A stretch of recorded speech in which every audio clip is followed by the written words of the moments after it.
Season's greetings, folks. Back with another Christmas music reaction, and we're returning to the A Scottish Christmas CD.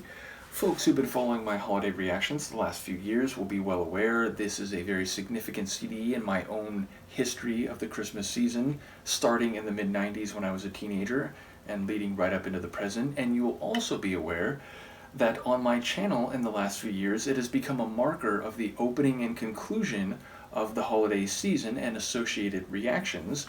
But there's still 7 tracks on here I haven't reacted to, so I feel like it's quite alright to do one in the middle of this holiday season. We'll have one at the end of this holiday season, right after New Year, and that will still leave us 5 tracks for at least the next couple years going forward. So for this time, we're going to listen to Rock Thee, O Child / Christ Child's Lullaby, which I assume means this is a medley or a combination of 2 distinct Christmas tunes. As folks will remember, this album features a hammered dulcimer, a Scottish fiddle, as well as a number of other players, including an acoustic guitar and different pipes on different tracks. So yes, let's give it a listen. This is from the A Scottish Christmas album, 1996, with Bonnie Rideout on the hammered dulcimer, and I think Maggie Sansone. Yes, Maggie Sansone is on the hammered dulcimer, whereas Bonnie Rideout is on the Scottish fiddle. In any case, Maggie Sansone seems to be the one who organized this, the one who's behind the album, because it's from Maggie's Music, that is the label. But yes, let's hear their version of Rock Thee, O Child, mixed with Christ Child's Lullaby.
delightful, calming, tranquil, peaceful, and very much a lullaby. And indeed, I don't know exactly if Rock the O Child is characterized by, or the first couple minutes largely comprises that part of it, and if the last minute or so is Christ Child's Lullaby. But I especially like the latter minute and a half or so. It felt like it got a bit fuller. There were multiple layers of instruments. The acoustic guitar was heard a bit more clearly, and I think the Scottish fiddle became a bit more expressive.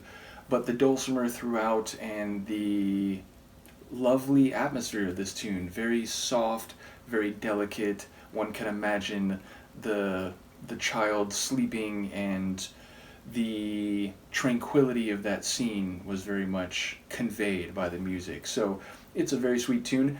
There are a handful of tracks on this CD which I can just instantly hear when I think of this CD and when I take out this CD, even before I start playing it. But this is one I would not have been able to recall the melody had you just read the title to me. I probably would have said, oh, okay, like I remember, I know that from the back track or the track listing on the back of the CD, but I wouldn't have been able to think of this one sonically, and I think it is quite beautiful. So as I said, we still have 6 more from the CD to go. So 1 to close this year, which will leave us 5, which will give us maybe 3 next year and 2 the year after that. To be fair, eventually I could do some second looks, as I've called them, meaning, the 2 or 3 songs or the 2 or 3 tracks or tunes on this album that always come to my mind first, I reacted to in the very first year of Holiday Reactions. So, by that time it might be 4 or 5 years after I began doing Holiday Reactions, and at that point I don't think there'd be anything wrong with coming back for a second look. So this CD will continue to last us into future holidays. Let me know what you think of this one, and I will see you next time. Peace.